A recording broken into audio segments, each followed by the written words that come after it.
we actually get started, by listening to the affirmation that even in his current state of incarceration, he's still using female messengers to convey the message to our people so we can be properly prepared.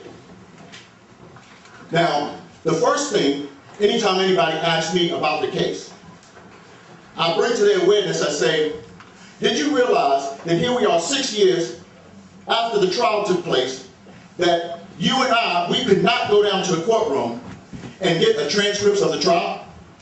You may or may not be aware of that. That's public record. And you and I have every right to be able to see what was going on with that trial. It was also in a closed courtroom.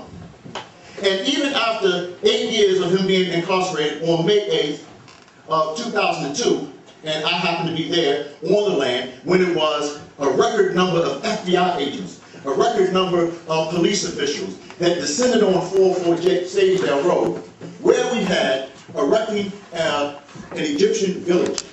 If you were to ever look at it from an aerial view, you would see that we were replicating a star formation based on the pyramids that was in our ancient culture.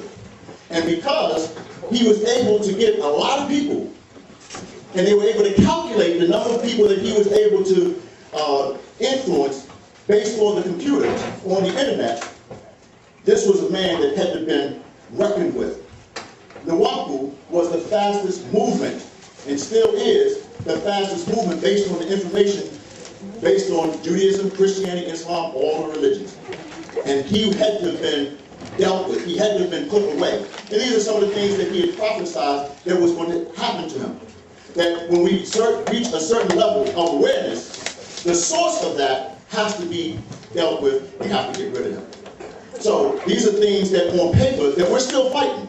We've run the whole gambit of the legal court system, the federal court system, based on the 2255. We've run the whole gambit of that. But on paper, he's free. Just a month ago, we descended on Washington, D.C., in front of the Capitol, 8 years after his incarceration, and we were still going to the elected officials outside of the judiciary system of the government, to the federal branch of the government, to lobby that there was major violations that was done. And one that was very blatant was they had court open on a federal holiday. This is one of the rules. Rules are rules. It should not have been broken. But if they're going to break a rule that simple, to have the court open on Dr. Martin Luther King's birthday, then what are some of the other rules that was violated during that time? These are the things that we have put forth and the biases of the judge, and these are the things that are on the table right now. Now, there's a new petition that we're asking you to sign, and this is for a medical transfer. There was a petition that's on Congress right now that we have signed, that's on their desk right now, to be able to look at the case, to be able to see the injustices that was done. All right, now enough of that about the case, because basically we're still having to fight. We have DVDs that are free, of no charge, for anybody that wants to know about the case. It's basically an award-winning documentary that gives you an overview and a step-by-step of our version of the story in terms of what took place, because the Montel Williams is not going to tell the truth. Right? Dr. Phil's not going to tell the truth. Any of the major media outlets, they're not going to tell the truth of what took place of a leader, a teacher, a spiritual God that is uplifting you. You may have disagreed with one of the things that he had to teach. Why? Because he has to step on your toes. When you knew him as Imam Isa, we was in Al-Islam, only to show the fallacies that exist within religion. But we're not going to be able to badger nobody. We don't want to badger anybody. What we want to do is to bring to your awareness this afternoon of some of the major things that he has been continually teaching us, even in his incarceration. And one of the main things is that's going to affect us based on the position of the planet Earth in its revolution of location. And that is, according to the Gregorian calendar, December the 21st at 3 a.m. of 2012. That is going to dramatically affect people on the planet Earth. But who would it affect the most? it's going to affect females, black women in particular. The nature in itself, the position of the celestial bodies, is causing the female to be elevated, just based on the energy from the galactical center. Now, these are things that we were much aware of when we knew the science of Nawapu. We refer to, you're Nawapians, but you don't know that. Nawapians is the name that we refer to ourselves as, not the name that other people, when they came to other places, because we are indigenous. We're sovereign to every land on the planet Earth. We're older than the sun, the moon, and the stars. You are a spiritual being that's in prison called the physical body. And there's a point in time where these spiritual forces from the universe will activate the latent centers of energy that be activated from you, from your ancestors.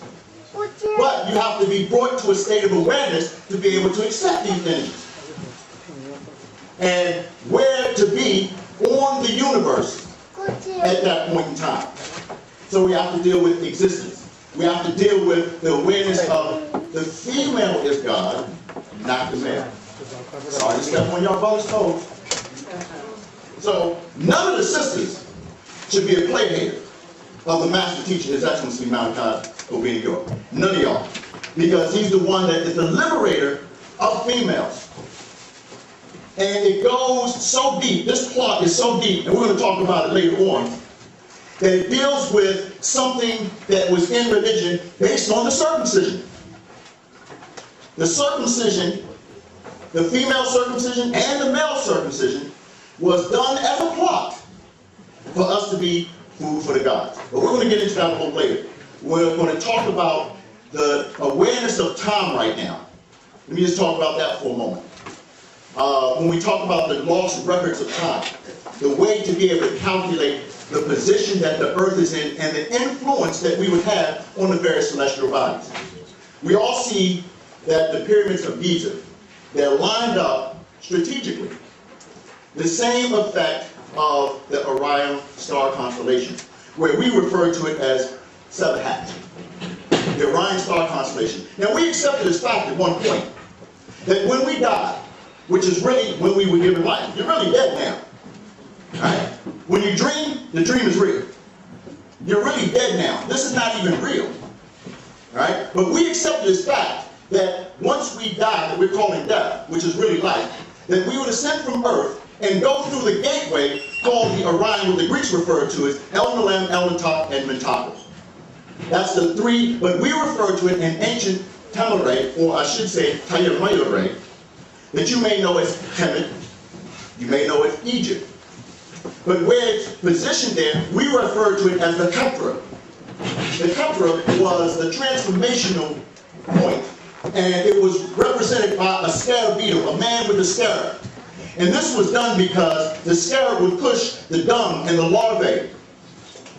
And this was representative of the sun that was pushed into its proper positions in the sky. Whether it was the undifferentiated point of Tamurean, when the sun appears to rise at dawn, when it's at its unique point of the Tamurean, and where it's at its hidden point of Amun-Re. These were the points that we would take time out of our day. We don't do it anymore. But we would take time out of our day and attune ourselves with nature. We forgot how to do that because we lost our connection with the celestial bodies and how those celestial bodies had an influence on us. Now, there's a cycle that occurs every 12 hours, and we call that daytime. There's a cycle that occurs every 12 hours, we call that nighttime. But we should not really refer to it as night. It should be referred to as the shadow hour. Why? Because if we say nighttime, night implies that it's the absence of light, and the sun is always shining. We have to understand that, especially as black people, because there's a state of darkness. Light is the chaos. Light blinds. But there's a state of darkness that we would have to be aware of. Now, one of the great teachers that came on the scene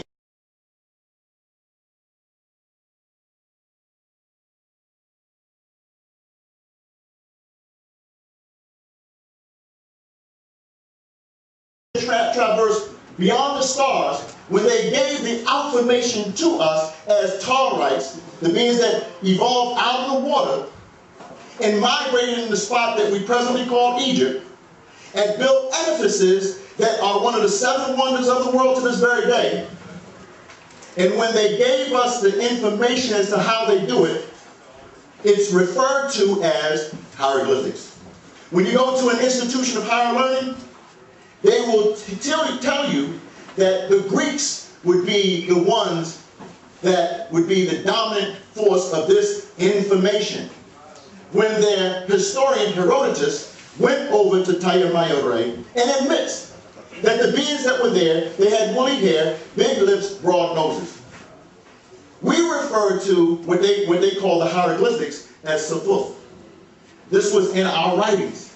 And in the Safuf, one of the great teachers there, Zehuti, as another liberator of the females. And he gave us this axiom that we need to incorporate in our understanding in this day and time. And it simply goes, while it's usually true that all things are in up to all, then it's also true that the all is in all. Let me say it one more time.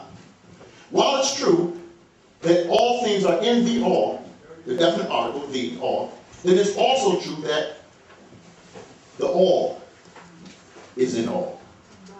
That would be our concept as Nawapians of what you're calling a deity, as a god.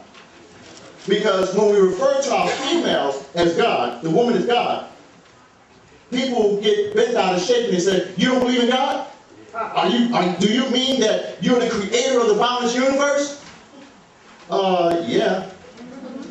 So who am I? And who are you? I'm God.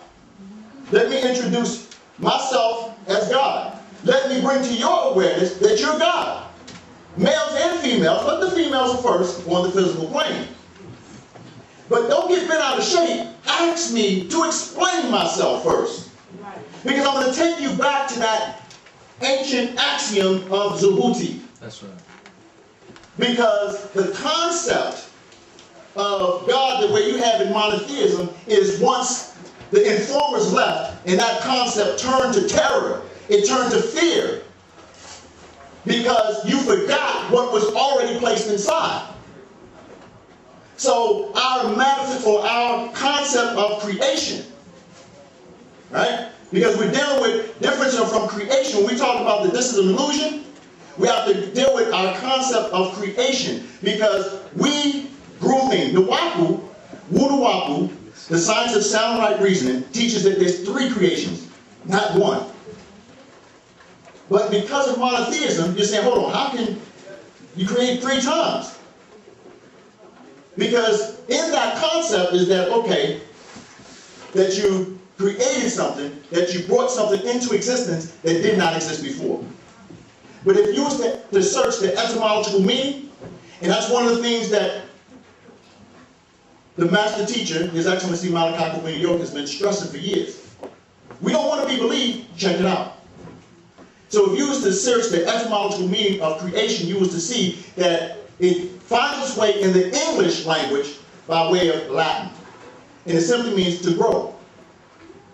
So if it had to grow, then it must have existed. What was the state that it grew in? In other words, you understand that when the sperm hit the ovum, that it had to have grown from a single point. Right? So it had to exist in a state of existence. So you're the process. Creation represents a process. You're from one point and you move from that point to this point. So in ancient Tamurean, we also mentioned to you about what was the riddle of life. There was a riddle of life. And in that riddle, that it was simply said that what crawls on 4, walks on 2, and dawdles along on 3. And in that concept, it's talking about the age of a baby that crawls on 4. It's talking about the adolescence that you will go through as adulthood and then old age. That's a process that everybody is going to go through. But before that process, you were grown. Now you existed prior to that. Now when we start dealing with emotional energies and the fact that this is an illusion, this is not real. You have to incorporate in that comprehension of that statement that it's not 7 states of existence, as the Hindus teach. That's for them. As the Chinese teach, that's for them. As Caucasians teach, that's for them. But you would be the root seed of all of them. So it's not just 7 for you, it's 9. 9 is the highest of all numbers. Now, when you say, well, what about 10? What about 11? Those are composites. 10 is 1. 1 and 0. What about 11? 11 is 2. 1 and 1. Well, what about 12 and 13? 12 is 3. 1 and 2 is 3. And 13 is 4. And 4 would represent the sacred point, the female, the mistress of darkness, where things have grown from a point of singularity out of the womb. Now, as the scroll, actual facts number 19, who is God, female or male, it explains that the female is the only one that can realize another person's existence because she gives birth to a child. Everybody else, the men, we have to look on in amazement. Right?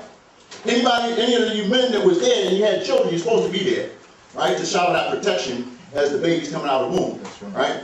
For those of us that was there, all we could do is just be giddy and just sit around and we couldn't do nothing else, right? She was doing all the work, right? But at that point, to be given birth to, it's a process. We already existed prior to that. She's the only one that's able to share that existence. So, from every point that you're at in this small room, this setting, is the center point of your universe. You have to understand, when we start talking about emotional energies, right, you affect everything around you. Right. That's why it's very important to give a person a nice greeting. Yeah. You live in a city that is customary to frown at people. Right? When you should be greeting everybody. You should be exchanging energies with everybody. But you live in a city that is customary and it's okay to frown. I gotta put a frown on my face because I gotta show that I'm tough. Well, that person, what'd you say? You're traumatized. But that's your brother and that's your sister. That's you. Meaning that from the point that I'm at, it's existing outside of me. From me to me. And from you to you. Everybody in this room is an equal distance around you. You're the only one that can verify your own existence. This is important to understand now. It's important to understand because it relates to 2012. It relates to 2013, according to the Gregorian calendar. Right? You have to understand that there is no God. That's spookism. I know what. Now, some of y'all, I see them looks on your face. I'm just going to wait till the next speaker come on. I'm going to shut down. I don't want to hear anything else you got to say because it's got to be God. No, you're the God. When we talk about spookism, when the nation of God's earth, 5% was talking about we don't believe in no spook gods, where they got that from the Nation of Islam, right? Who is the original man? The maker, the owner, the cream of the planet Earth, father of civilization, God of the universe? Well, let's explain that now, what they were talking about, the God of the universe. The God of the universe just simply means that everything starts from you, from a point of singularity and then going out. What the master teacher, His Excellency Malachi York, is taking a step further from what those forerunners have taught, is to explain it and attach it to a point where we knew that in ancient Tamurean, ancient Egypt, Kemet, as you may refer to it as. When it talked about you would be the central point where everything is emanating outside of you. But to refer to yourself as such, that means you have to respond to everything. When the informers left, and that concept of us taking responsibility, we wanted to put that responsibility in some unseen force. Oh, help me, God. No, you're going to help yourself. They gave us us the information as to how they do it, it's referred to as hieroglyphics. When you go to an institution of higher learning, they will tell you that the Greeks would be the ones that would be the dominant force of this information. When their historian Herodotus went over to Tamurean and admits that the beings that were there, they had woolly hair, big lips, broad noses. We refer to what they call the hieroglyphics as Safuf. This was in our writings. And in the Safuf, one of the great teachers there, Zehuti, as another liberator of the females. And he gave us this axiom that we need to incorporate in our understanding in this day and time. And it simply goes, while it's usually true that all things are in the to all, then it's also true that the all is in all. Let me say it one more time. While it's true that all things are in the all, the definite article, the all, then it's also true that the all is in all. That would be our concept as Nawapians of what you're calling a deity, as a god. Because when we refer to our females as God, the woman as God, people get bent out of shape and they say, you don't believe in God? Do you mean that you're the creator of the boundless universe? Yeah. So who am I? And who are you? I'm God. Let me introduce myself as God. Let me bring to your awareness that you're God. Males and females, but the females are first on the physical plane. But don't get bent out of shape. Ask me to explain myself first. Because I'm going to take you back to that ancient axiom of Zehuti. That's right. Because the concept of God, the way you have in monotheism, is once the informers left and that concept turned to terror, it turned to fear. Because you forgot what was already placed inside. So our metaphor, or our concept of creation, right? Because we're dealing with difference from creation. When we talk about that this is an illusion, we have to deal with our concept of creation. Because we grew things. Nuwapu, Wunuwapu, the science of sound right reasoning, teaches that there's 3 creations, not 1. But because of monotheism, you're saying, hold on, how can you create 3 times? Because in that concept is that, okay, that you created something, that you brought something into existence that did not exist before. But if you was to search the etymological meaning, and that's one of the things that the master teacher, His Excellency Malachi has been stressing for years. We don't want to be believed, check it out. So if you was to search the etymological meaning of creation, you was to see that it finds its way in the English language by way of Latin. And it simply means to grow. So if it had to grow, then it must have existed. What was the state that it grew in? In other words, you understand that when the sperm hit the ovum, that it had to have grown from a single point. Right? So it had to exist in a state of existence. So you're the process. Creation represents a process. You're from one point and you move from that point to this point. So in ancient Tamurean, we also mentioned to you about what was the riddle of life. There was a riddle of life. And in that riddle, that it was simply said that what crawls on 4, walks on 2, and dawdles along on 3. And in that concept, it's talking about the age of a baby that crawls on 4. It's talking about the adolescence that you will go through as adulthood and then old age. That's a process that everybody is going to go through. But before that process, you were grown. Now you existed prior to that. Now when we start dealing with emotional energies and the fact that this is an illusion, this is not real. You have to incorporate in that comprehension of that statement that it's not 7 states of existence as the Hindus teach. That's for them. As the Chinese teach, that's for them. As Caucasians teach, that's for them. But you would be the root seed of all of them. So it's not just 7 for you, it's 9.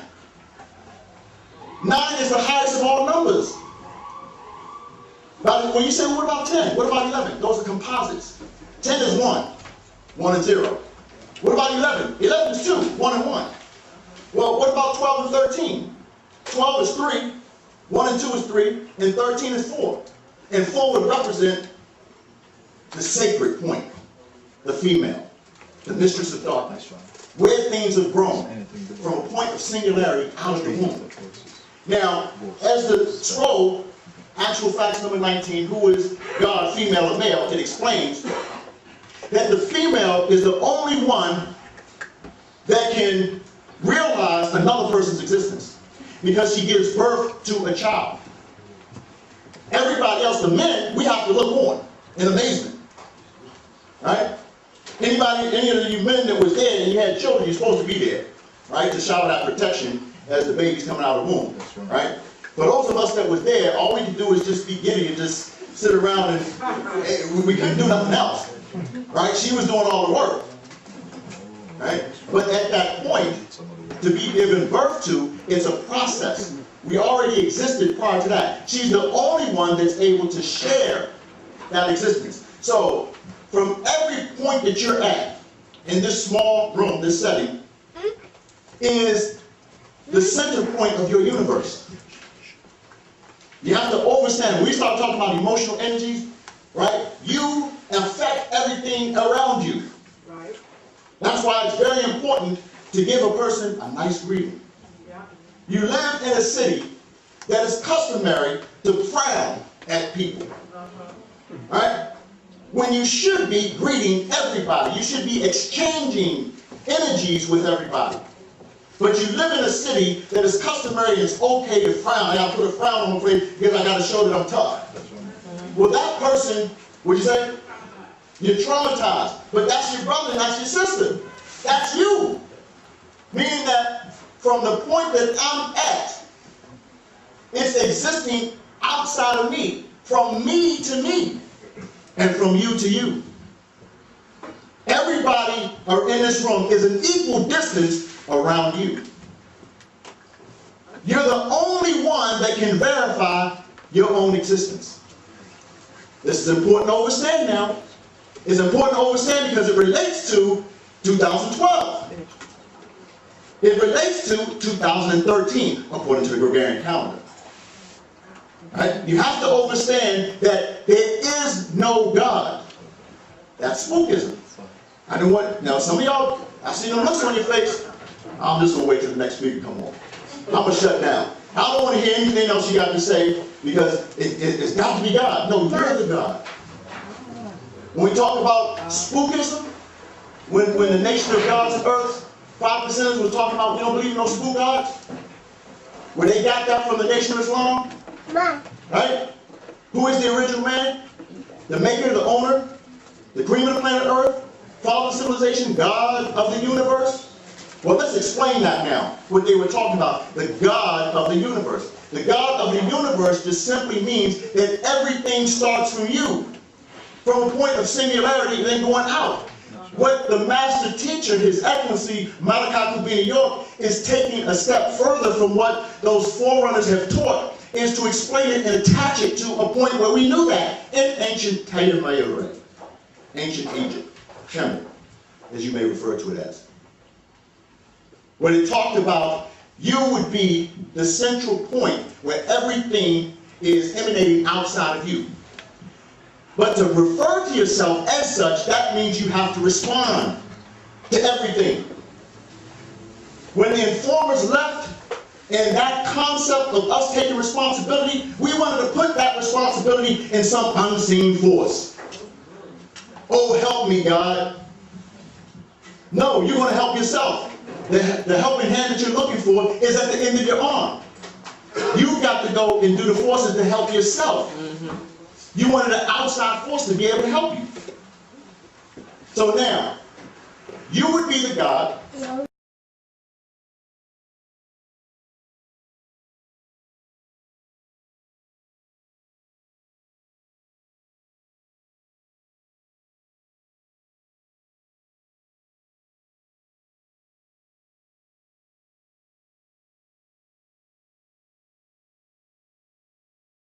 inside of you. From a point where you existed in the universe. You were part of the magnetic forces that grew the universe. This was the point where the deity men that you see a statue of with an erect phalanx, and that same principle is talked about as the deity Atum.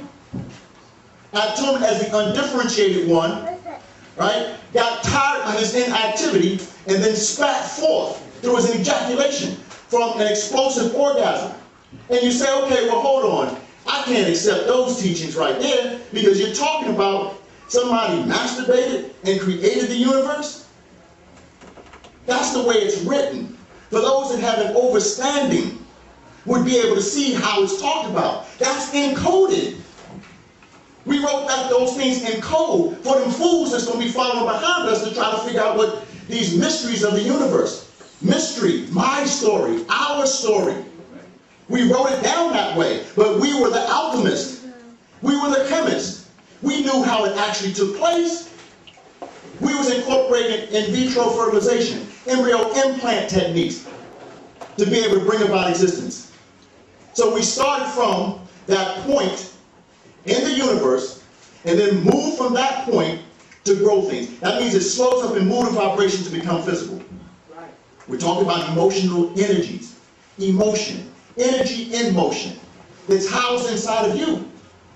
That you keep it confined when you just look at yourself as, well, I just have a physical body, I have a spirit and a soul. And if you was to look that up in English, you would see that spirit and soul is used interchangeably. But there's 9 parts of there's 6 other parts, 9 altogether, of your being that you need to be made aware of when the galactical energies from the center of the galaxy hits the planet. It's going to travel up the spinal column. And you're being exploded in awareness right now. That's 2012. It's going to prepare you for when the vortex opens. All of these are time frames that we were aware of before the lost records of time took place. And before the Earth tilted on its axis, there was a precise measurement of time. Precise measurement of time, meaning that when the Earth tilted on its axis, everybody's leaning.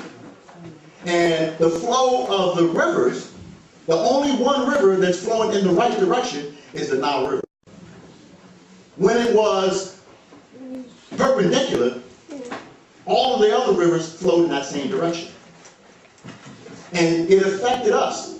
It affected our ability to calculate the celestial bodies. So there was 1,000 moments from midday to midday. 1,000, it was precise. The period of the flooding, the inundation of the Nile, we refer to that as a season as a chet. A chet. And in that season, it went from a 4-month period, and it was precisely done at the exact same time. Now, because nature is natural nature, that means nature has a nature. That means through time and age, non-ether, the highest of all the numbers, and we're etheric beings. Some will refer to ether as the oversoul. Right? The soul would serve as a tool by which the spirit would be able to advance to higher domains. Every being walking the planet does not have a soul. Did you know that? Yeah. Everybody doesn't have a soul. And they are looking to steal your soul by sharing yourself with them, communicating, breathing in. And they are able to share that part of your energies, the point that you're going to need to be able to advance into higher moods of vibration. Does that mean those people that are void of souls, that means that they cannot activate or enjoy a spiritual life? Yes, they can. But that's only from the physical plane to the plane of force to the spiritual plane. The plane of force is the nutrients that you get from eating an apple. The plane of force is what's going to move us into a time frame of depression in the next couple of weeks. You're automatically going to get depressed when it's going to start getting cold. And we was aware of that based on the cycles. So we talked earlier about there's 2 cycles we call day and the shadow hour, wrongfully referred to as night. But there's another cycle that occurs on a yearly basis. The seasonal change, how the seasons will be affected. So we're coming into death. We was aware of that. What do I mean by death? When the winter comes, the birds leave. When the winter comes, the grass stops growing.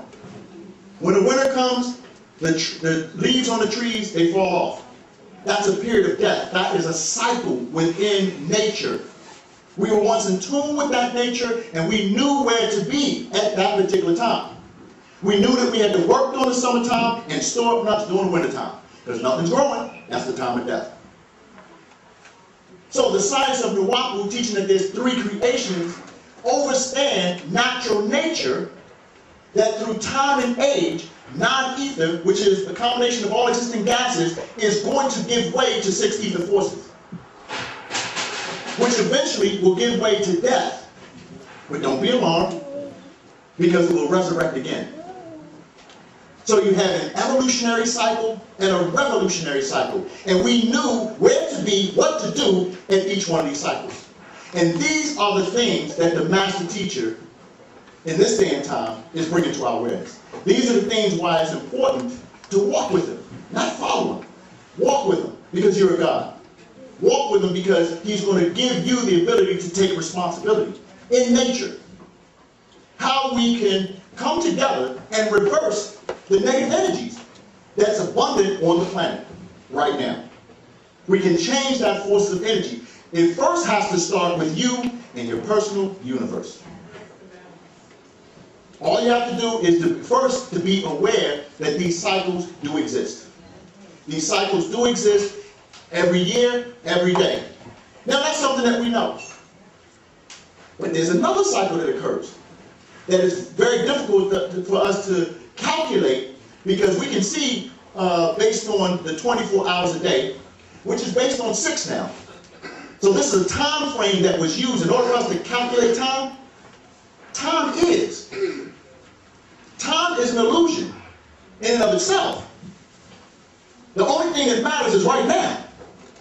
Tomorrow never comes, and yesterday is a continuation of today. Just because you went to bed and you woke up when the position of the earth changed and from the shadow hour to where the position that you are on the earth is facing the sun, you think, oh, it's a new day. No, you're still flowing from yesterday. But because of the illusion in the definition of time that we're relying on English-speaking people to give us, right? That time is a sequence of events, or time is a point in which sequence of events can flow in apparently irreversible succession from past to present to the future. It's giving us the impression that time is in motion when time surrounds us. And energy expands from a point of singularity. So we're talking about existence now, and we're talking about why you need to be prepared for 2012, what's going to take place. But these are all the things that we were supposed to have an understanding of.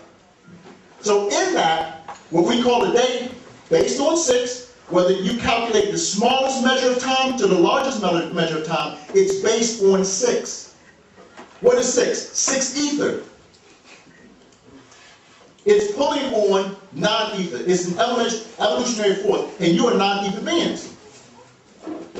So the time frame that they use to calculate is adverse to life that non-ether is coming into. So therefore, time, whether you're dealing with moments, whether you're dealing with seconds, whether you're dealing with minutes, hours, day, months, years, it's all based on 6. And when we use the 24-hour time system, it should be an exact. We have no means to recalibrate the missing moments in the day. It's precisely 23 hours, 56 minutes, and 6 seconds. We have no means to recalibrate those missing moments. There has to be another means to be able to calculate those missing moments if you are an etheric being and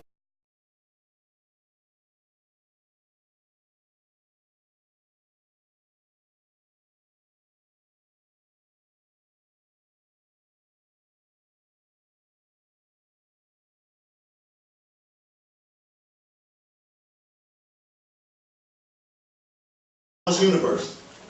Relax, let go. Let your mind take you to a place that you've never been.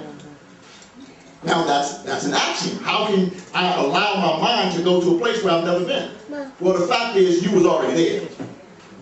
That was part of the etheric energy that you were part of the growing forces that caused that to happen in existence.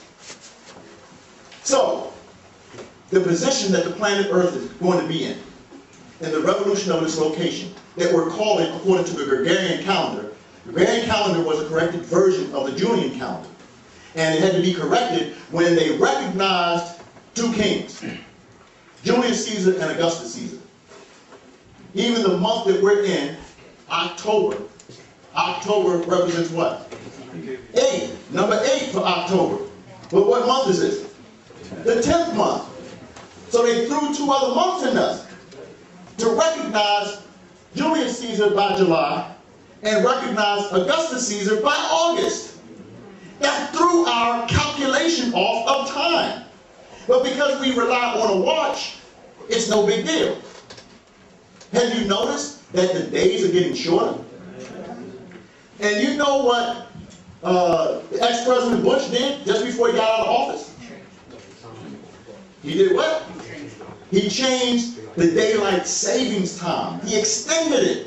He extended it in the wintertime, right? And extended it in the springtime. Does that affect us? Yes, it does. If we don't get up at the proper time to attune ourselves with the abundance of energy that's happening every day, that's going to affect you. If between 3 and 4 in the morning, it depends on the cycle during the time of the year. Because based on the winter solstice, it changes. The summer solstice, it changes. Because of 9 ether, 6 ether, and ghost, it changes. And you have to be aware of each one of those shifts and changes, so you know where to be on the planet Earth. So the Earth in itself, it has 52 different vortexes, energy centers. And we knew about that. We knew that's where the pyramids were. Now, the pyramids were placed on strategic spots based on the magnetic grids that was placed there by Draconians. Don't mean to shock you now. Reptilians from the Draco star constellation. Right? Wanted to talk to you about the movie, The Fourth Kind. That's an important movie to see. The reason being is because it's actually a documentary. Right? We usually don't talk about movies because they're designed to move you emotionally. Right? It's best to go to the History Channel and talk about a documentary, something that's real, something that's tangible, because they will try to deceive us emotionally by moving us emotionally with a movie. And unless you, at the end of the movie, look at the credits, and sometimes email, call up these producers, these creators of these movies, why was I moved in this particular way? Because, oh, that's just fiction. We were moved by 2012. To bring to us awareness that there's going to be all this sensationalism of these cataclysmic events. Well, it is cataclysmic events, but it started taking place in 2008 to culminate in 4 years to 2012. It's not going to happen instantaneously just like that, what they did in our movies.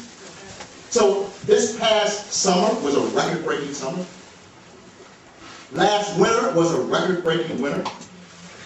Now, if we was aware of the changes going on, if we knew that the sun cycle was coming in, we're already aware that the summers are going to get hotter and the winters will get as warmer as well, but prior to that, they're going to get cold, experiencing record cold temperatures. We're not talking about global warming here. That's man's doing, with the hydrocarbons in the air. We're not talking about that. We're talking about a natural cycle of events that will occur, and it started from 1970. 1970 represented the consciousness time zone. That your DNAs would be exploding in awareness. You're becoming conscious of who you are. But conscious of who you are, you have to align to your ancestors. Your ancestors are the ones that put this earth together. And part of the beings beyond the stars. So we get back to emotional energies now. Again, we're going to tie that in with the movie The Fourth Kind. There was a documentary.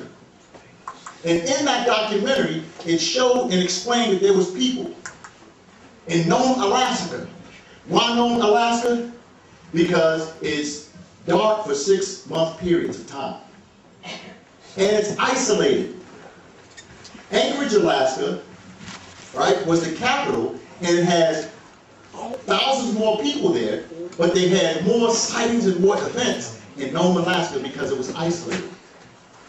Now, for those that talk about the rapture, and for those that understand some of the scriptures in the Bible, it's been put before you all of this time, but you look at it not in right knowledge. There was writings prior to the Bible, but this was all part of a plot to be able to use your energies and to become food for the gods. That's far-fetched now.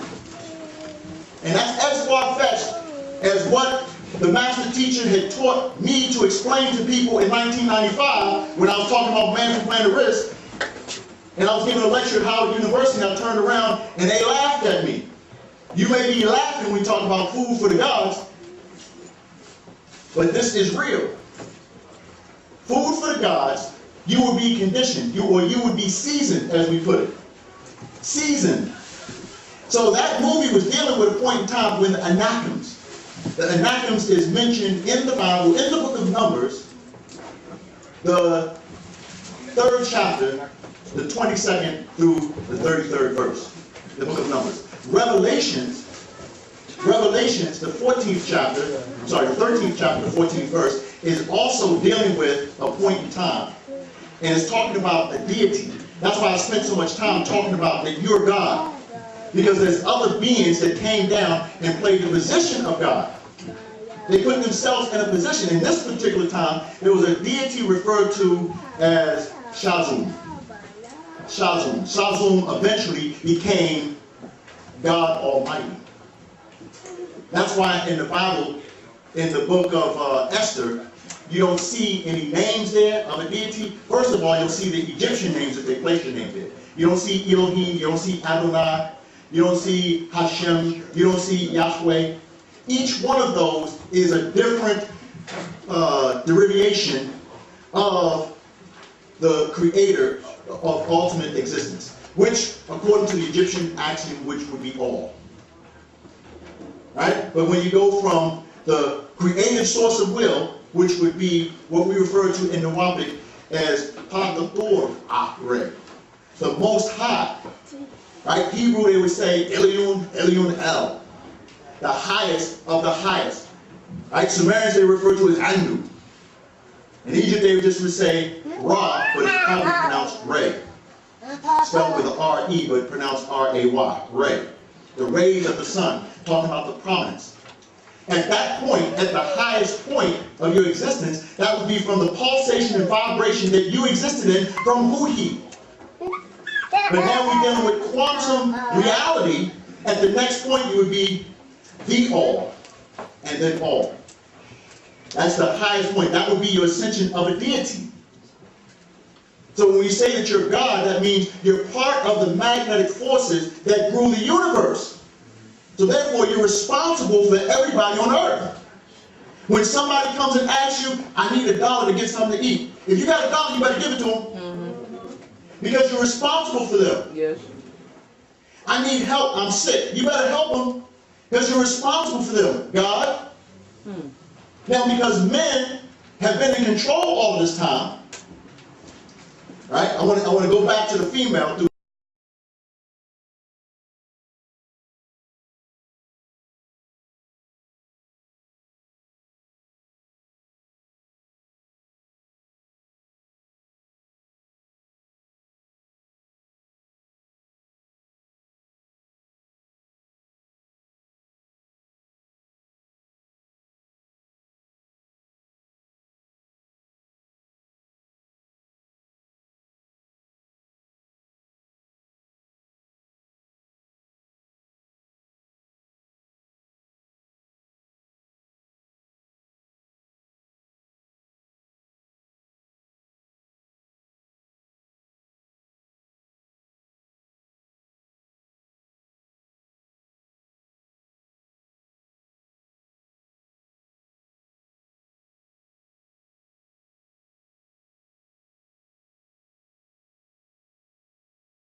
with the movie here.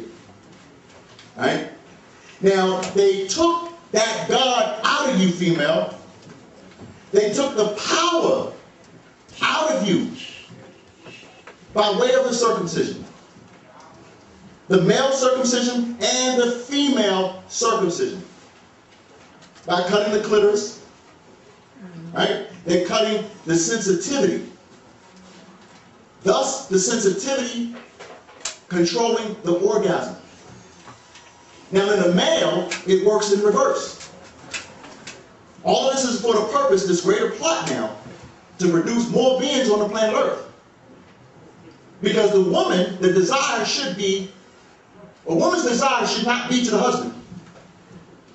Woman should have the desire. Woman should control. Because she gets greater power, she becomes a deity through her menstrual cycle.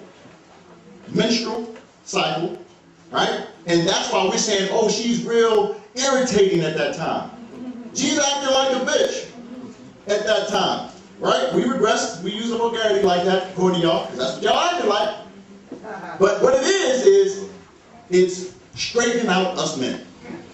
It's not her menstrual cycle, it's her man-straight cycle. She's setting her man straight. She has the power of a deity during that point. You know another point that she has power in? At the orgasm. The orgasm, the female is God. But through the clipping of the clitoris, and they strategically only left a spot open for elimination and menstruation. That's it. That's the only spot that they left open. But like I said earlier, with the man, it was reversed. By cutting the epidermis and exposing the tip of the penis, there's more sensitivity, thus greater pleasure to be felt. The man seeks after the pleasure, not the female. The female is turning into a man, and in turning into a man, she's regressing herself. The woman would be the deity who determines when that is going to happen, because it's for the purpose of procreation. The gods from beyond the stars that gave us the ability to make duplicates of ourselves, the power to be nine, put it in the females. You see that in the book of Genesis when it talks about the sons of God came into the daughters of men. Why the daughters of men is because that's when the God gene was placed. That's when the mitochondrial DNA that produces nearly all the energy to keep the cell alive. We're not even talking about that. We're not even talking about the dominance of the X chromosome. The X chromosome and the Y chromosome. Let's deal with mathematics, because in the Wapian, we're dealing with ontology. Ontology is dealing with numbers. If you were to take 90 degrees and put it on each one of the points of the X, you would get from 1X, 90, 90, 90, 90. What do we get? 360, right? Now put another X, 90, 90, 90, 90. What do we get? 360, right? Which would be 720. And y'all heard the brother Light. Y'all supposed to have been shooting off those mathematical figures real early, right? How to calculate math without using a computer? That's right. All right, well, if you didn't get that, he'll be up here to teach it again. All right, but anyway, so you're getting 720 degrees from the X chromosome and the X chromosome, correct? Now, let's do it with the man. One X, you get 360, and then with one point of the Y, you get 90, another point of the Y, you get 90, and then at the last point, you get 90. What do we get? 270, not 360. They're missing another point. So mathematically, we are inferior. Dealing with mathematics. Brothers don't want to hear this now. Because it's hard to get a king off the throne. But it's time for us to give up the throne, because nature will allow us to do this. A woman should be up here teaching this now. Y'all females are supposed to be up here teaching this. But it has to come from a male because of what we dog you in religion. Go take my bath. Go wash my clothes. A woman's place is in her house. And when she's in her menstruation period, she's supposed to be put up away. Did you know that's going adverse to nature? They'll teach you in Islam that, okay, a woman, she's unclean during her menstrual period. The master teacher explained it to us this way. He likened a woman in menstruation being unclean to your nose. Now, in your nose, you got all kinds of debris up in the nose. They're creating them boogers. Right? You got mucus, right?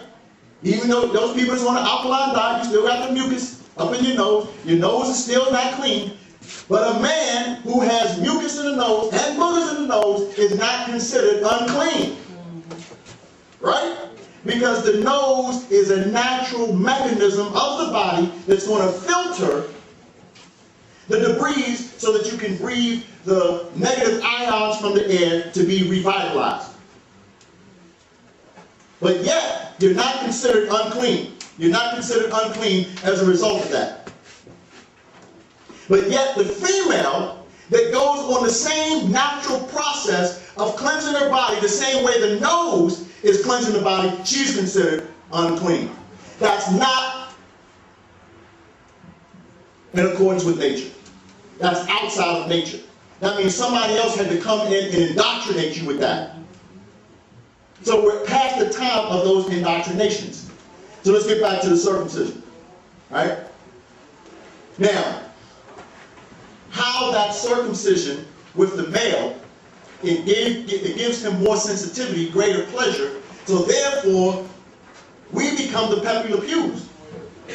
Some of y'all don't know about that cartoon. Pepe Le Pew was the skunk trying to get the cat. But y'all know about the dogs though, right? We become the dogs. And we're chasing after the cat. Because we get the greater pleasure because of the circumcision. The greater sensitivity. Whereas the female, what it's doing, we're dealing with the 4th generation of this now. Well, but the females now that are sitting in this audience, you would be the 5th generation of that. So after these constant generations of clipping the clitoris, your clitoris becomes smaller. It should be elongated more than it is now. You would get greater sensitivity, therefore, in the pleasure, you would be gaining your powers as gods through the orgasm. But generations of this taking place, and we're talking about the advent of this. We're not talking about this just occurring. We're talking about when they started this process, when they started this plot.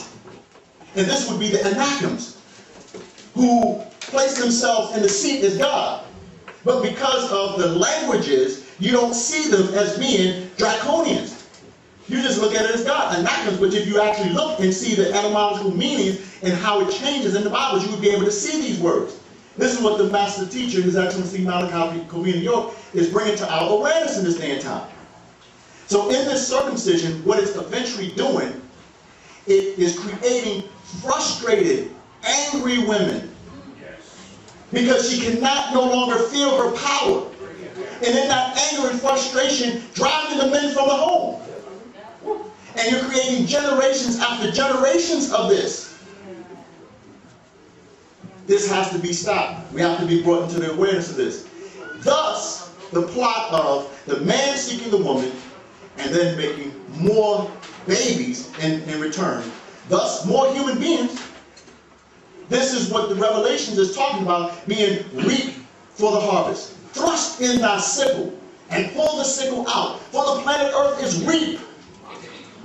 There's humans on the planet Earth reap to be eaten. The same way that we manufacture chickens, the same way that we manufacture turkeys on Thanksgiving, right? We grow turkeys all year, right? For that holiday Thanksgiving that they call Thanksgiving, that they ain't give us nothing. Yes, they get.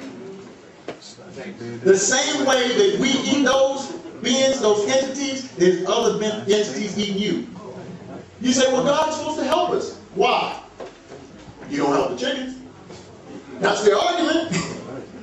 You don't help the cows. And for all you vegetarians out there, you don't help the celery. You don't help the tomatoes. They're entities that deserve a right to live based on existence.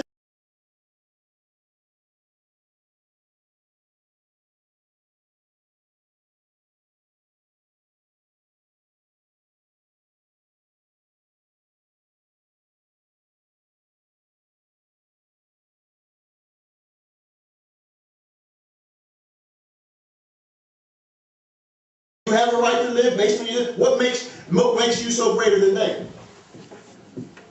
These are the cycles of life. These are the occurrences that are taking place. So we're talking about the circumcision. Now in that movie, going back to the fourth kind, in the movie The Fourth Kind, it explained about these anathemas. Now one of the things that was a mistake there, because they talked about the language, there was a certain language that was being used. Right? And they said, okay, well, this was the Akkadian language, and this was the oldest language known to mankind. They don't want to give Nawapians credit. They don't want to give the black man. See, if I say Nawapians, I'm trying to convey a point. But if I say the black man, that's going to be more effective, because of James Brown in the 60s said loud and black and proud. So you recognize yourself as a black man, you recognize yourself as an African American, but that's somebody else labeling you. That's not you labeling yourself. If you was to label yourself, you would say, okay, I'm a Nawapian. Meaning that if we would be the root seed, and everybody came from us, and there's a sister who wrote a book, and the title of the book is They Lived Before Adam and Eve. And I'm sorry I can't recall her name, it's very difficult to pronounce, she's out of Ghana. Right? Go online, search it up, they came before Adam and Eve. But in that book, what she was explaining, 3 degrees. That's right. We've mastered 1, 2, and 3. That's right. We've traveled 3, 5, and 7. We hold the key that's between 1 and 9. That's right. We give them what we choose. We secrete the information. We call it a secret. If we have it, we control who gets it. But the point of time that we're on the revolutionary cycle that the earth is planted, that these are secrets that must be kept sacred, but they must be made known in this day and time. And the biggest one is that the woman is God. Is that the woman is God. That's right. I can't get a cheer from the females? Oh, okay. All right. You ready? Okay. All right. Okay. They about to pull the stick and stick me up here. But we give this for free, FREE, every Sunday. Here, the question and answer. We allow. I should have the master teacher make sure that when we do lectures, when we speak, that we should allow ourselves to be questioned. Right? And that's only right, because I was able to control things on your mind when somebody just speaks and you don't allow them to question, or the power words and things like that. There's certain words that I use that are power words that are going to emphasize the points that I'm making.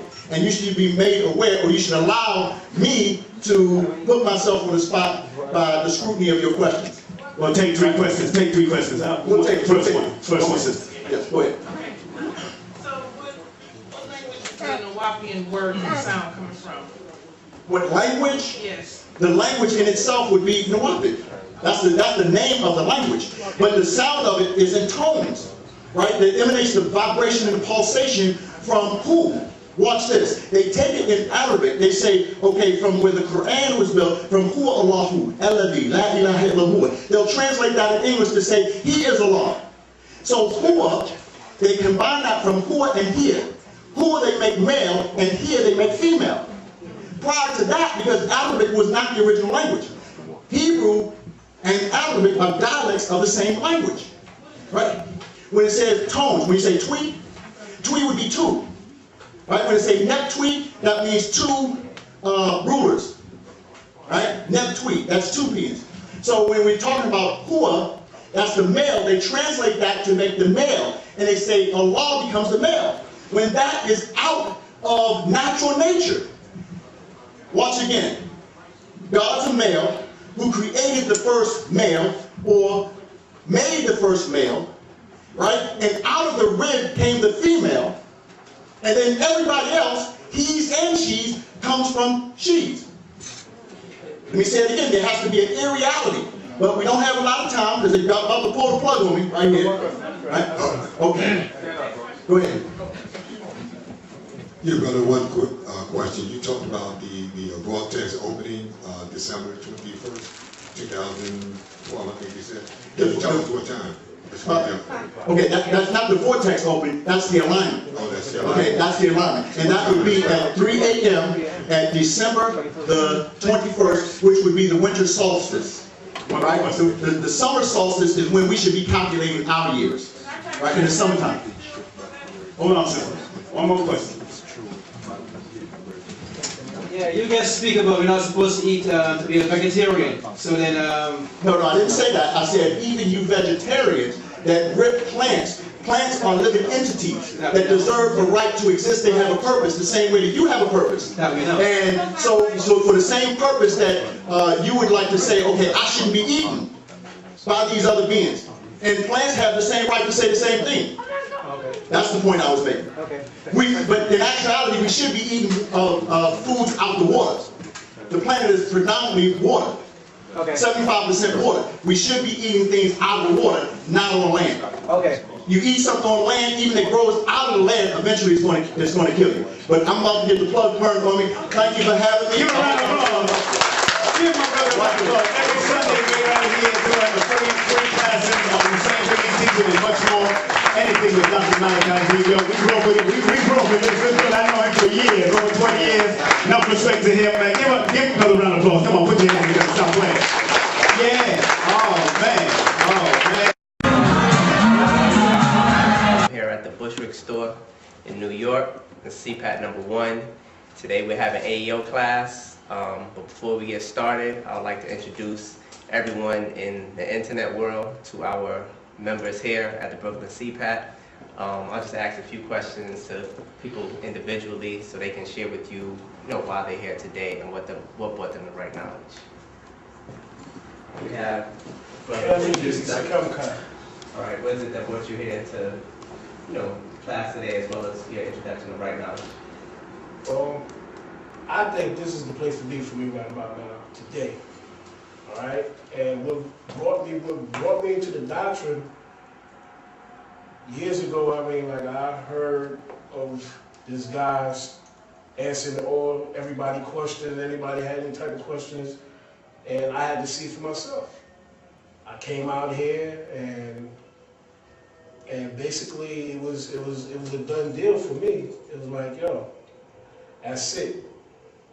Because I went through I was a Christian, and also I was on the, I was in the street, little hoodlum or whatever, and basically he brought me up out of that. So what right now was done for me, it made me basically straighten myself out and look at the world from another point of view. Yeah, that's good. Testimony of a brother sharing what right now has done for him, as well as I'm quite sure many people watching excuse me, this video can relate. Another sister, go to class, she always comes, attends religiously, if we weren't religious. If you mind sharing, state your name as well as everyone. My name is Kimberly Atsuman, and I've been reading Dr. Yo's book since 1987, sorry, and 88. And what brings me here today is that I'm a member of the Ancient Egyptian Order AEO, which is held today at Brooklyn Store in the CPAT #1. And I came into this doctrine. One day I was listening to WLIB. It's a very long story, but I'm a short name. And I heard Dr. Ben and Dr. C. Henry Clark talking about Egyptology, the ancient Egyptian making man on a potter's wheel and whatnot. And they were saying a whole lot of things. And then I just said to myself, oh my God, what if everything that I ever thought was wrong, please tell me the truth. And that very day, my mate brought a brother in long white robe with bags on his shoulder, incense in one hand, and he said, I want you to teach my wife, and I could buy all the books I want. And I started reading the book, and the first book I read was Who Was Jesus' Father? And that just kind of blew me out of the water. And then I read St. Paul, Disciple of the Deceiver, and that was like, that's it. And I'm like, I was hooked. And so I'm here, and what it has done for me, it has freed my mind. And every time I pass a church, I am so happy that I come to know about Dr. York, because then I'm not going to go to hell because I'm not in a church. Because I left the church a long time ago, but then there was always this thing in the back of my mind, maybe I should go back, But then every time I go to church, I said, okay.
everyone in the internet world, to our members here at the Brooklyn CPAT. I'll just ask a few questions to people individually so they can share with you, why they're here today and what brought them to right knowledge. We have Brother.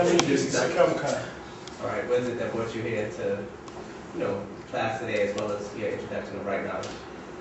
Well, I think this is the place to be for me right about now, today.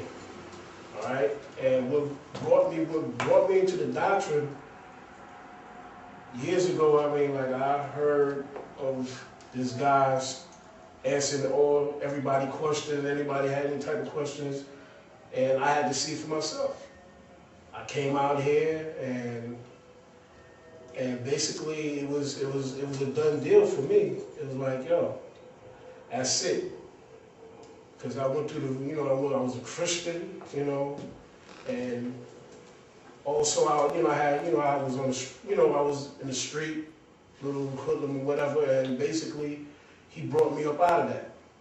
So what right now is done for me, it made me basically straighten myself out and look at the world from another point of view.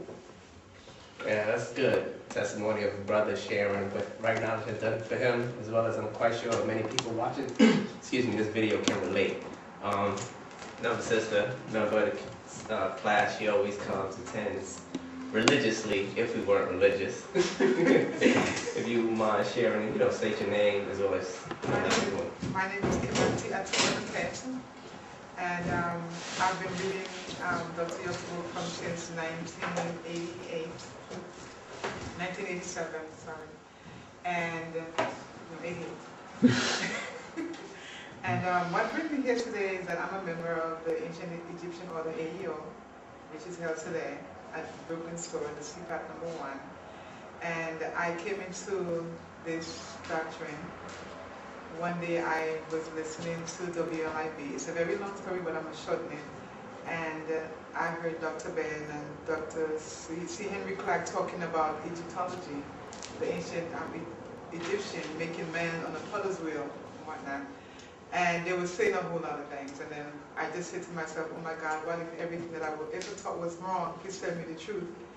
And that very day, my mate, brother in long white robe with bags on his shoulder, incense in one hand, and he said, I want you to teach my wife, and I could buy all the books I want. And I started reading the book, and the first book I read was Who Was Jesus' Father? And that just kind of blew me out of the water.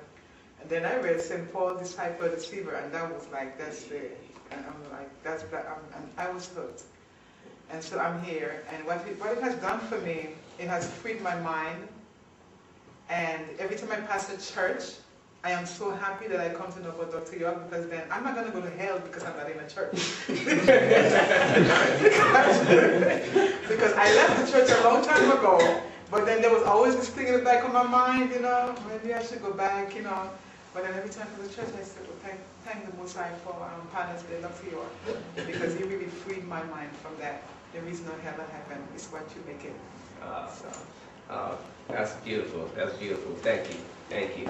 Just to let the viewers know, we also have some representation from brothers and sisters from the Caribbean as well. I'd like to introduce one of our Umis here, who's always in attendance.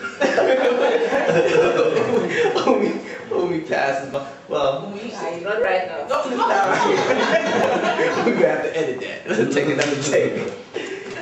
Here's another sister. My name is Second Amalid Robinson, and I've been with the doctrine since 1972. My first book was Sons of Canon, and that book, in the Pale Man, was much chapter 3.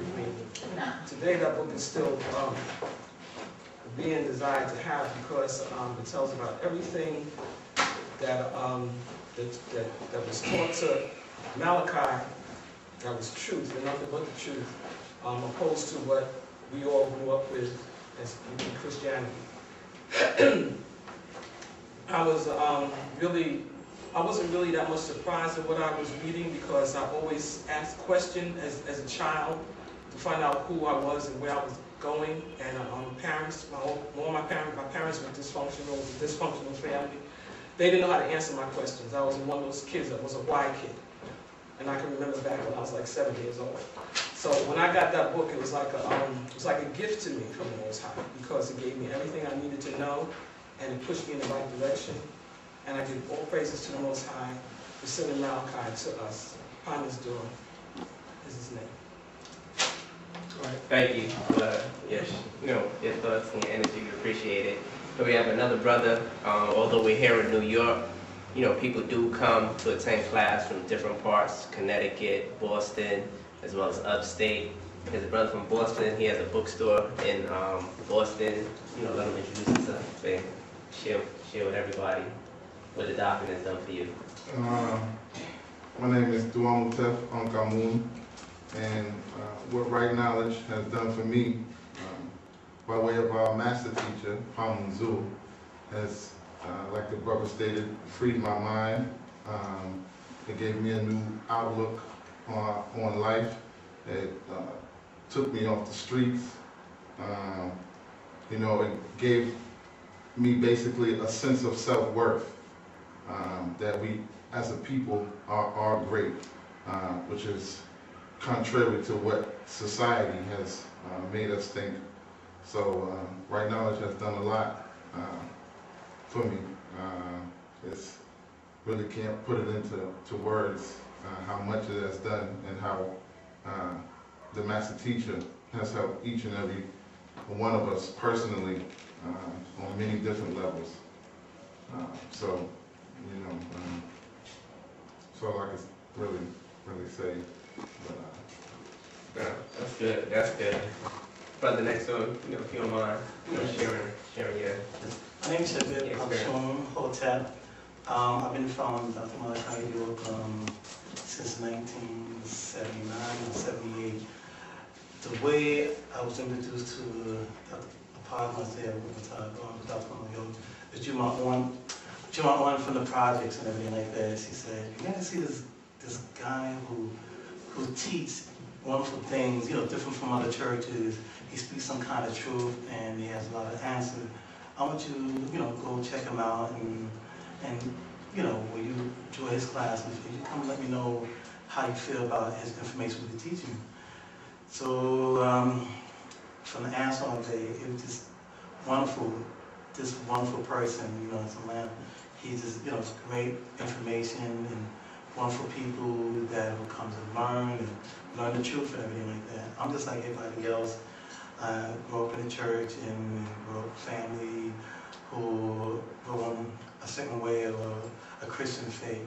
But the information that we get from here, from the school here, is like a magnetic, it's just answers truth. And it wakes you up, and you just, your mind is the right track. That's all I'm saying. Brother, right next to him, if you don't mind answering. My name is Nedad Totep. I've been reading the doctrine since 1995, ever since I was 15 years old. What brought me into Right Knowledge is, or what it did for me, is made me a better person as an individual, and to learn how great our people are. Just knowing the truth about what's really going on, it awakens you and see things with a different eye. I mean, there's so much love here, like, versus what's out there. When you come here, you know that you're gonna be safe. I mean, these are my people, You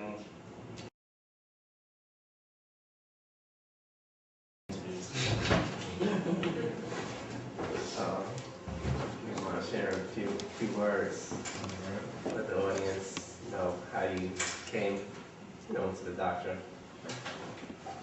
My name is Asin Tatum. I first came into the doctrine of Wunuwapu, I would say back in 1986, about the age of 5. And my father, Aha Atum, he would actually purchase the scrolls.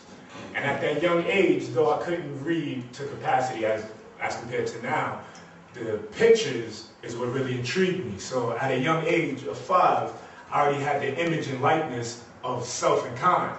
Because predominantly out in the world, they show a Caucasian image especially in relation to the scriptures, etc. So the first thing that struck me was the images and pictures. So since the age of 5, those images and pictures of self and kind have been instilled in my mind.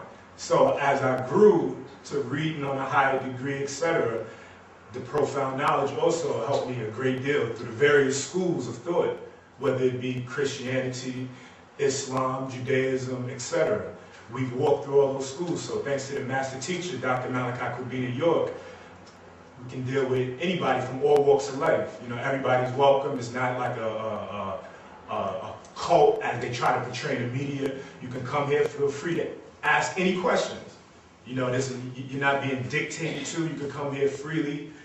The elders, the youth, you know, business to street life. It doesn't matter. So it's home. You know, I was raised in this since the age of 5, and I'm not going anywhere. And it builds your confidence, and just live life to the fullest. But that's my. All right, we have another beautiful sister here in attendance. She'll share her experience as well. Rahubat family. My name is Suket Kahotep, and I was introduced to knowledge 21 years ago when I migrated from Trinidad, because I came here with a mindset to be big in the world of fashion. And the first day I came to America, as I came off the plane, I was introduced to a book. And that brought me here to Bushwick 21 years ago. I remember coming to the Hall of Knowledge and coming to class with Pamanzul. At that time he was Imam Nisa.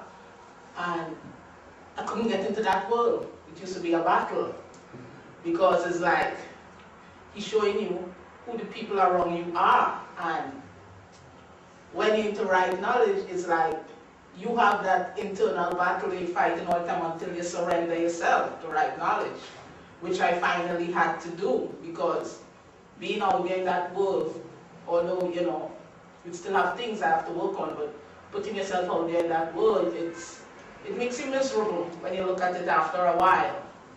And, you know, he's showing us that, you know, we have to drop all these habits, bad habits. I am glad where I am here today. I embrace myself, my roots, where I came from, my connection with my ancestors. It makes me feel so good, you know, and me embracing as a woman and knowing who I am and the strength I have within me. If it wasn't for Pamanzul, Amanubri, Akta, Pahanot, Zedi, Kalun, Karonun, I don't know where I would have been today. And I give him all praise and thanks. Thank you, sister. We all appreciate that. Here we have another brother from Philly, correct? Yeah. All right. You know, he's going to share his experience. Rahubat Yasa. My name is Sechamul Ray, and I'm living from Philadelphia. And I started basically out as being a Sunni. When I was 17 years old, that's when I eventually started reading the doctrine as an Ansar, called the tail end of the school. And what happened was, a brother had introduced me to the doctrine, and I had a lot of questions. I always had an inclination to wanting to know more about my existence and my history. And so the first book I picked up was called Nubian Islamic Hebrew Mission in America. And I had posed a lot of questions to the brother who initially introduced me to the book, and basically he wasn't able to answer or satisfy my questions. So he opened this book, and the answers to my questions was in the book. And from that point on, I started to continue to read the books that is being put out by Pamanzul, Nadur Ahmadu Barakata, Pamanzebi, also known as Malachi Kubina York. And to this day, now being a member of the ancient mystic order of Melchizedek and having Wupu as my way of life, it has gave me a sense of identity, and it helped me out to where it goes now. I can better myself spiritually, that's internally, and I can also help teach to the best of my ability those who are ignorant as I was before. All right, thank you. Myself being a student, I definitely have to share my experience. I first got introduced to the doctrine in 1992. Actually, a friend of mine that I was speaking to, he actually thought I was already reading the scrolls, and I wasn't. And he asked me if I knew who Imam Isa, Dr. York at that time. And he first introduced me, first scroll I read was Santa or Satan. And I remember on the very first page, he said, "You're in the spell of spiritual ignorance and racial blindness." I closed the book and said that was it. 2007, when I joined AEO, that's when I can say like I truly felt like a true Nuwapian, you know, attending the readings, reading the actual facts. Really for me, it was just a level of information, more so affirmation that Partners Dor Manu Brayata Pahanu Zedi is sharing with us in this day and time. You know, he's touching on topics of the birth of the universe out of multiverses, the state of existence. There was a state of existence prior to creation, as well as the difference between dark matter, dark energy, you know, several topics where it goes into the facts and reality of our very existence, not just that we're great because we're Nubian and black and have melanin. You know, he's giving us actual facts to why we are supreme in this day and time. So I'd just like to say thank you to Partners Dor, as well as thank everyone watching this video, and we hope you attend classes.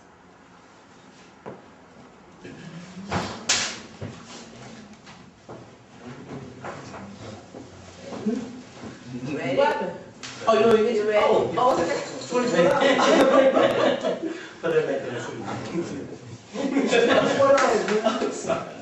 everyone, my name is Maat Hipeta.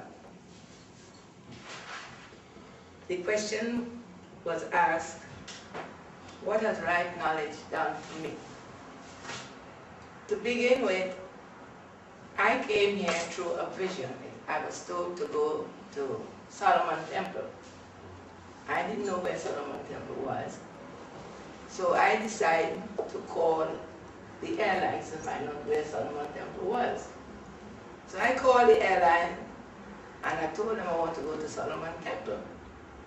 So the man had said, "Do you have an imam?" I said, "I don't know what's an imam." I said, "No." He said, "Well, you can't go to Solomon Temple unless you have an imam." So I squashed that. The next thing is, I went in on Rogers Avenue, not Bedford Avenue on Saturday, and there was a sister that had a sewing shop, African clothes. So I went in and I asked her if I can look around. So while walking around, I saw the Book of Life, and the back of the book had Solomon Temple. So I asked her, "Where is this place?" So she said, "Upstate." I said, "What's upstate?" Because I'm not from here, I'm from Trinidad. She said, "Well, upstate you got to take the train, but in the vision I was on a train going to Solomon Temple." So she said that he's not there now, he's gone to Georgia. So I said, "Well, how would I be able to get to meet him?" So she said, "Well, we have classes here on a Sunday. Would you like to come?" And that's how I came to be here. But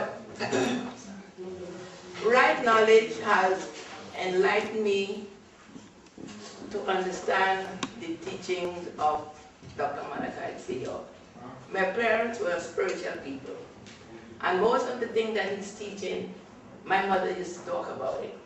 So when I heard about him, or I read about him, especially in the tablet, some of the words that he has in the tablet, my mother used to tell us about.